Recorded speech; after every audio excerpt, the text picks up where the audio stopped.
There's no accident that you're scrolling and you see me talking to you right now. This is your confirmation. Listen, to those of you who felt like an outsider, to those of you who feel like you didn't belong no matter where you went, it didn't matter what presence you were in of people, you felt like an outsider. God said you are no longer the outsider. You are going to be in the inside enjoying the blessings of God. And everybody else that made you feel like an outsider, to the people who made you feel like something was wrong with you, to the people who made you feel like you didn't belong in these places and you knew you belonged there, you were just as loving and talented and gifted as they were, but they made you feel like you don't belong here. We can't pick anybody like you. We can't choose anybody like you. We don't like your lingo. We don't like your language, and we don't know how we can invest in somebody like you. They made you feel like an outsider. God said you are not an outsider, and you're not going to made to be feel like you're an outsider another day in your life. God said you are no longer the outsider. You are on the inside. And these people are going to be on the outside of your life looking in. They made you feel like that because they never wanted you to have this season. They made you feel uncomfortable. They made you feel unworthy. People wanted you to feel like you didn't matter, that you didn't count, because you were so lethal and you would be so dangerous to the kingdom of darkness, that if they made you feel so small, so you would never believe in who you were, they knew you were lethal to them. They knew, and they were intimidated by the spiritual gifts God gave you. Listen to me. People are so intimidated by your spiritual gifts. This is why people make you feel uncomfortable. This is why people work so hard at making you feel like an outsider, by making you feel like you don't belong in the places that God said you belong. You belong in the place that God said you belong. When people are intimidated by you, when people see how God used you, when people see your spiritual gifts, and when people see you walking out your spiritual gifts, this is why people plot. And this is why people devise plans and schemes to hold you back and to hinder your life. God said you are not the outsider. God said all of your enemies, all of these people who made you feel like you didn't fit in, who made you feel like you were an outsider, God said they are the outsider. And the reason why they're going to be the outsider, because you're going to be on the inside enjoying the blessings of God. And these people are going to be on the outside looking in, pulling the curtain back, looking, being a little nosy, seeing what God is doing in your life. You're not the outsider. You need to hear this. You need to know that there's nothing wrong with you. You need to know how important you are to God. You need to know that you're the apple of God's eye. You need to know this. They made you feel like you didn't count. People made you feel like you didn't even matter. But you matter. This is how you know you matter. This is how you know how important that you are. When people make you feel like this, you got to say, well, there's a sign that I'm on to something, and people know it. So what will people do when they see that you're tapping a little bit too close into your spiritual gifts? They'll criticize your gifts. People will call you everything but a child of God. They'll call you a witch. They'll say you do magic. They'll say you're not anointed. You didn't come from God. They're going to say all these things against you because they want you to feel like something really is wrong with you. And it's all a distraction so it can get you off course. You're not an outsider. You were made to feel like you were an outsider, because the enemy knew if you got a little bit too close, how much damage that you would do. Whether you believe it or not, people are intimidated by other people who know who they are. But God said, I chose you. God said, you are the person that I chose. God said, I don't care if nobody in your family owns you. I don't care who disown you. God said, I own you. You are wearing my name. God said, I chose you. God said, I predestined you from the foundation of the world. Before you were in your mother's womb, God said, I ordained you to be a prophet unto the nations. And there's nothing that anybody can do about it. Talking bad about you, slandering your name, that won't change anything that God has already set into motion. God said, this thing is already in motion, full force. You're going to skyrocket from wherever you are. Whatever level that you're on in your life right now, God said your life is getting ready to skyrocket. You are the chosen one. You are the person that God has chosen to change your generations. You are the person that God has chosen from your family, because God knows the heart that he gave you. When God gives you what he's getting ready to place in your life, family, you will understand why you were the one that God chose to suffer the most.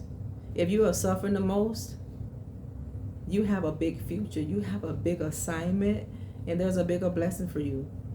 God allowed you to be mistreated. He allowed you to be dropped. He allowed you to be forsaken. See, God orchestrated all of these situations. You know why? Because God was pushing you out so he can pull you in. God put you in a position where it was just you and him. Remember Moses? When he killed the Hebrew man? Remember that? And he was fleeing. He fled. He was afraid. This is where he learned about his God. This is where he learned. This is where he discovered who he was and what his calling was, what his assignment was. See, this is where you're going to find out your assignment. This is where you're going to find out what gifts that God gave you. This is where God is going to speak to you. God has orchestrated every situation that you're going through with every one of them. Your setbacks, your delays, your pain, your suffering. God said, I orchestrated these things. I orchestrated that hardship because I had to create a circumstances so I can get you along with me.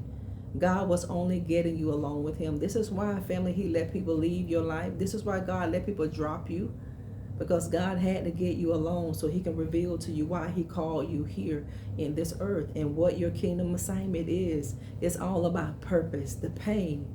You might be saying, Prophetess Nikki, you mean to tell me all of the hell of the betrayal, all of my heartbreak, all of the heartbreak, all of the trauma that I had to face all my life? You mean to tell me that God intentionally allowed me to go through this hell just to reveal to me who he called me to be? Yes, he did. Could he have done it another way? Yes, he could have, but he's God. He does things according to his own will and his own desire because he's God. He's sovereign. That's what it means. He's a sovereign God. That means he's his own boss. He doesn't have to check in with anybody. He doesn't have to ask anybody's approval. Can he do this with your life? Can he not do that with your life? God chose you when you were in your mama's womb. See, this is why your mom had so much trouble birthing you. This is why your mom went through so much in the early stages of pregnancy, even you bearing children. This is why you had so much trouble with that child in your womb, because God knew there was purpose on your child's life. God said you are no longer the outsider. Your enemies will be on the outside of your life looking in. They will be looking in, peeking in, being nosy, seeing what God is doing in your life, wishing that they were there. But it's too late. They bit the hand that fed them.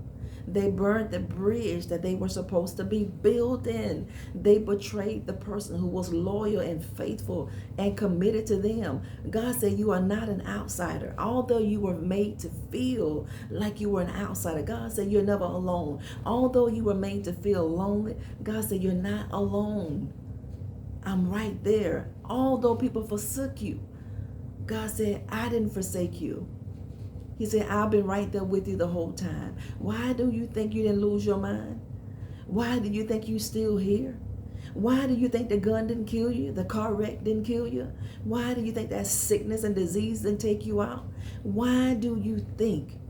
Because God said you have been in waiting for such a time as this. You're not an outsider. God wanted you to hear this message today to let you know. God said, I allowed you to go through this because I have purpose in mind for you. I got kingdom things in mind for you. You got a bigger purpose than a lot of people. You got a bigger calling on your life than a lot of people. To whom much is given, much is required. So you're going to go through the most hell. You are. You might as well get with the program. You are. You might as well get with it. And whatever you're going through with, you might as well shake it off. Because God not going to leave you alone because he called you to do this. And you're going to do it. Just like Jonah.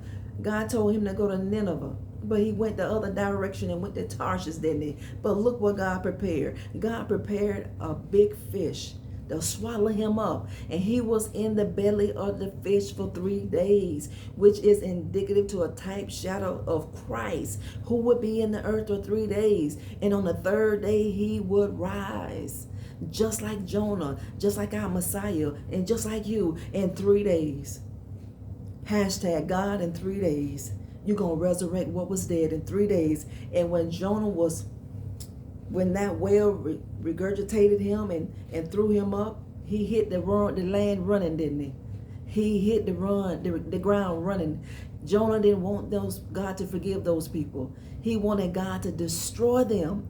But God said, I don't want no man to perish. I came that every man have eternal life. You were made to feel like an outsider, family. You were made to feel like you didn't fit in, and you didn't fit in some places. You didn't. And the reason why God didn't let you fit in, because God knew if you were made to fit in, you would miss your purpose. You would miss your assignment.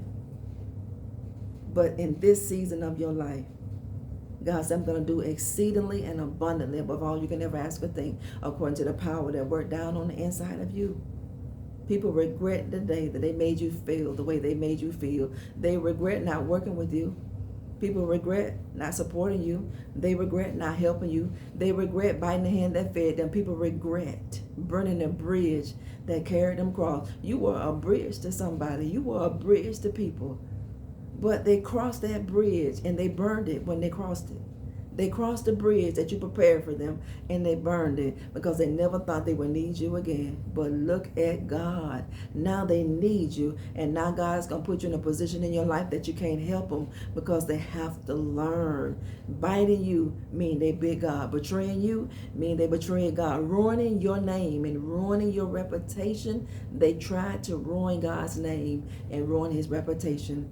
Anything that people do to you, they have done it unto God. I'm telling you, God has your back.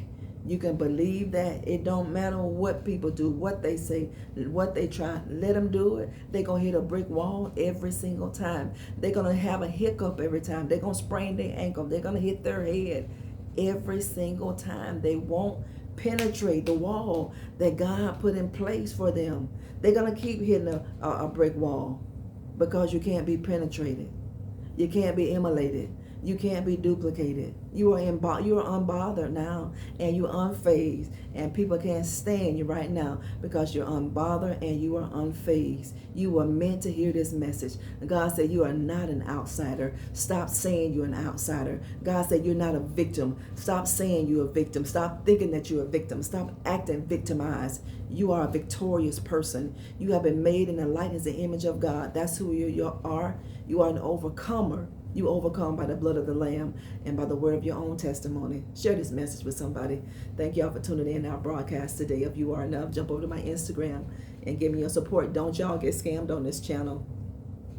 I'm not reaching out to anybody. If you need me, go to the description box of the video and all of my information is there. I love all of you. Talk later. Bye-bye.